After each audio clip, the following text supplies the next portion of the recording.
अब हम acid base में पीएच स्केल के बारे में देखते हैं। ठीक है, देखिए एसिड और बेस में जो पीएच स्केल है वो काफ़ी इंपॉर्टेंट टॉपिक बन जाता है, इसके ऊपर न्यूमेरिकल्स भी आते हैं। ठीक, तो देखिए क्या होता है कि पीएच मतलब पावर ऑफ हाइड्रोजन, यानी कि हाइड्रोजन आयंस जो भी है, power of hydrogen ions H+ ions. Okay, तो ये क्या है? तो जब भी H+ आयंस की कंसंट्रेशन ज़्यादा होती है तो उसकी पीएच वैल्यू कम होती है। That means pH of any acid और बेस, यानी किसी भी एसिड या बेस का पीएच जो है वो इन्वर्सली प्रोपोर्शनल होता है H+ आयंस के, यानी कंसंट्रेशन ऑफ H+ आयंस, ठीक है, उसके इन्वर्सली प्रोपोर्शनल होता है पीएच, यानी जिसका पीएच ज़्यादा उसका H+ कंसंट्रेशन कम। ठीक है, अब देखिए अब होता क्या है, मान लीजिए 0 से लेके 14 तक वैल्यूज होती हैं और बीच में एक 7 होता है फॉर द न्यूट्रल के लिए। Okay, neutral. और जैसे आप पीएच वैल्यू 0 से लेके 7 के करीब में आने लगता है तो वहां पे क्या होता है, एसिड हो जाता है एसिड। और 7 से लेके 14 की तरफ मूव करने लगता है तो वो आपका बेस होता है। अगर आप देखा जाए तो देखिए बीच में अगर 3.5 लिया जाए तो 3.5 से लेके 7 के बीच में अगर यहाँ देखते हैं तो एक तरह से वीक एसिड होता है, और 3.5 से अगर पीएच वैल्यू कम होने लगता है तो वहां पे स्ट्रॉन्ग एसिड होता है। दैट मीन्स अगर किसी की पीएच वैल्यू 1 है, ठीक है, पीएच वैल्यू 1 है तो इसका मतलब कि H+ आयन जो होता है वो हाईली कंसंट्रेटेड होगा, यानी H+ आयन जो होगा वो हाईली कंसंट्रेटेड। ठीक है, और जिसकी पीएच वैल्यू ज्यादा तो ये क्या होगा, एसिडिक ज्यादा, ये ज्यादा एसिड होगा एज कंपेयर टू अदर्स। यहाँ पे क्या होता है, जैसे अगर 10.5 लेते हैं, ठीक है, तो 7 से लेके 10.5 के बीच में वो क्या होता है, वीक बेस होता है। ठीक है, और 10.5 से लेके ऊपर तक स्ट्रॉन्ग। तो यहाँ पे NaOH sodium hydroxide strong base होता है और HCl जो है वो स्ट्रॉन्ग एसिड होता है। तो इसके ऊपर भी बहुत सारे क्वेश्चंस आते हैं। फिर आपके ऊपर कलर के ऊपर भी होता है। तो यहाँ पे देखिएगा, जैसे अगर आप 7, क्योंकि इस बार जो 2020 का जो पेपर आया था उसमें एक MCQ जो था वो कलर के ऊपर था। तो अगर मान लेते हैं जो न्यूट्रल होता है, न्यूट्रल का कलर ग्रीन कलर होता है। Okay, green. और जैसे जैसे आप एसिड की तरफ जाते जाओगे तो वहाँ कलर चेंज हो जाएगा, यानी पीएच वैल्यू अगर 0 या 1 है तो वहां पे आपका रेड होता है, रेड या डार्क रेड आप बोलो। ठीक है, यहाँ बीच में आपका ऑरेंज, येलो, ऑरेंज ऐसे करके कलर्स होते हैं। ठीक है, फिर ग्रीन से जैसे जैसे आप 14 की तरफ पहुंचने लगते हो तो यहाँ पे पर्पल कलर या ब्लू कलर होना शुरू हो जाता है। मीन्स 7 के बियॉन्ड, जब आप 7 के बियॉन्ड मूव करने लगते हो तो ग्रीनिश ब्लू कलर, ठीक है, फिर ब्लू कलर इस तरह से डेवलप होने लगता है और फिर बाद में वॉयलेट और पर्पल कलर आता है। ठीक है, तो कलर्स का भी ध्यान रखना है कि पीएच स्केल जो है कलर्स के ऊपर भी डिपेंड करता है। अब इसके ऊपर देखते हैं कि अगर बहुत सारे एलिमेंट दिए हुए हैं तो किसका कंसंट्रेशन हाई होता है। ठीक है, तो इतना समझ में आया कि जिसका पीएच स्केल 7 होता है वो न्यूट्रल होता है, और जैसे जैसे 7 से अगर कम होने लगता है पीएच स्केल तो एसिडिक मीडियम बढ़ने लगता है। ठीक, अब जैसे हमारे सामने एक क्वेश्चन है, यहाँ पे देखिए 5 एलिमेंट्स हैं। ठीक है, और 5 के अलग अलग पीएच वैल्यूज दिए हुए हैं, रैंडमली कुछ भी पीएच वैल्यू उठाया गया है। अब उनके ऊपर कुछ भी क्वेश्चंस हैं। ठीक है, जैसे पूछ रहा है इसमें क्या कि वीक एसिड कौन सा होगा, स्ट्रॉन्ग एसिड और वीक एसिड। तो मैंने पहले ही बताया था कि जितना नियर रहेगा 0 के करीब में वो स्ट्रॉन्ग एसिड होते जाएगा। तो अगर आप यहाँ पे देखें तो 2 तरह एसिड है, एक D और C। ठीक है, तो यहाँ पे इसकी पीएच वैल्यू 2 है और इसकी पीएच वैल्यू 4 है।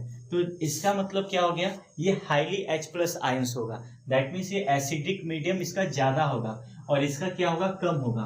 तो ये हमारे अगर एसिड की बात करें तो वीक एसिड में क्या हो जाएगा, C। एलिमेंट कौन सा, C हो जाएगा। न्यूट्रल में हमें वैल्यू पता है क्या होता है, 7 होता है। जैसे वाटर हमारा क्या है, न्यूट्रल होता है। ठीक, तो यहाँ पे तो B एलिमेंट क्या है हमारा, न्यूट्रल है, तो इसका आंसर हो जाएगा B। Strong alkali and weak alkali. Okay, alkali क्या होता है, वाटर सॉल्युबल बेस, यानी वो बेस जो वाटर में इजिली सॉल्युबल हो जाए तो उसको कहते हैं अल्कली। ठीक है, तो अल्कली का ध्यान रखिएगा, डेफिनेशन वाटर सॉल्युबल बेस। अब स्ट्रॉन्ग और वीक की बात हो रही है। मैंने आपको पहले भी कहा है कि 14 के करीब में, ठीक है, जैसे जैसे 14 to near by pH scale पहुंचने लगता है तो वो क्या होता है, स्ट्रॉन्ग एल्कली होने लगता है, और वीक जो होता है वो कम होता है। तो देखिए अगर आप यहाँ पे देखते हो तो 13 एलिमेंट ई की बात करते हैं तो 13 इसका क्या हो गया, पीएच स्केल हो गया। तो ये क्या हो जाएगा, स्ट्रॉन्ग एल्कली, यानी ई, इसका आंसर हो जाएगा ई। ठीक, वीक अल्कली की बात कर रहा है तो वीक अल्कली इसमें क्या हो जाएगा, तो हमारे पता है कि 7 के ऊपर होना चाहिए तो 9 है। ओके 9, और ये क्या हो जाएगा, वीक अल्कली, तो यहाँ पे हो जाएगा आंसर ए। ठीक है, तो ये हो गया। डी के बारे में अगर बात किया जाए तो डी हमारा क्या हो जाएगा, स्ट्रॉन्ग एसिड। ठीक है, क्योंकि यहाँ पे 2 और 4 है, ये दोनों एसिड मीडियम है, ये ज्यादा स्ट्रॉन्ग एसिड है। लास्ट क्वेश्चन है, इस तरह का क्वेश्चन बहुत आता है, arrange increasing order of H plus ions. H plus ion के इंक्रीजिंग ऑर्डर होना चाहिए, यानी कि H प्लस जो सबसे कम होगा कंसंट्रेशन वो।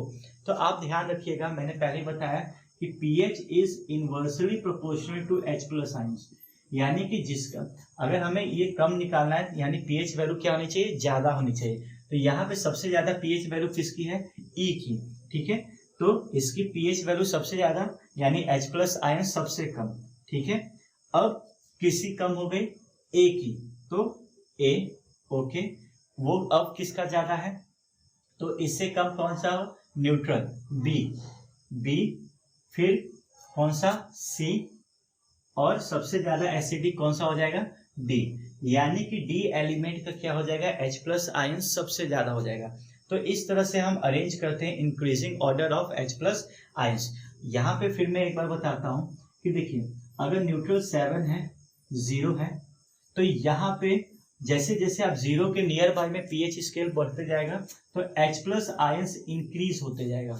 ठीक है, और यहाँ पे H प्लस आयन जैसे जैसे आप 14 के करीब नियर बाय में जाओगे तो H प्लस आयन डिक्रीज होगा, ये क्या होगा, डिक्रीज, और यहाँ पे क्या होगा, इंक्रीज। ठीक है, तो ये चीज ध्यान रखना कि जिसकी pH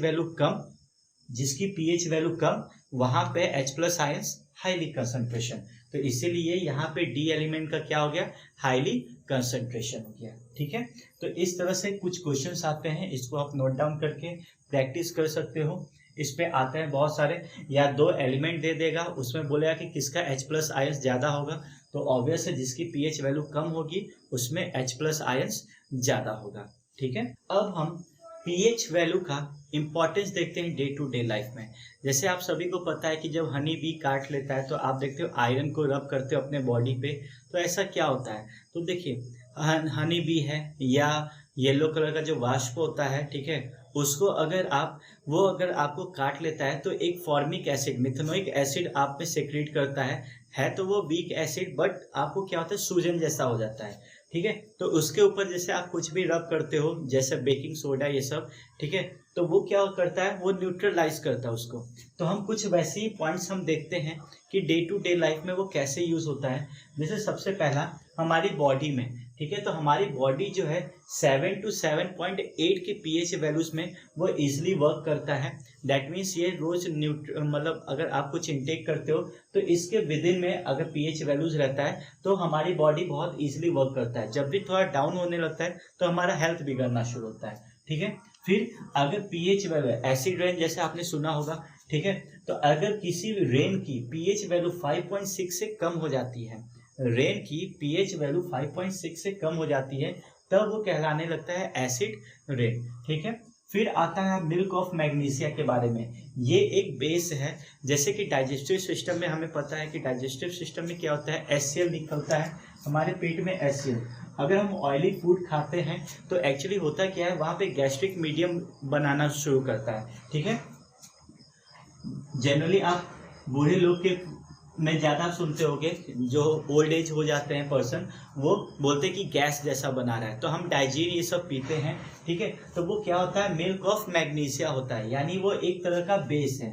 ठीक है, बेस है। तो जब ये एसिड हमारे पेट में बहुत ज़्यादा सिक्रेट होने लगता है तो उसको न्यूट्रलाइज करने के लिए क्या करना पड़ता है, हम एक बेस पीते हैं, चाहे इनो पीते हैं चाहे डाइजीन पीते हैं, तो उसको कहा गया है मिल्क ऑफ मैग्नीशिया, जिसका नाम है MgOH। ठीक है, मैग्नीशियम हाइड्रोक्साइड।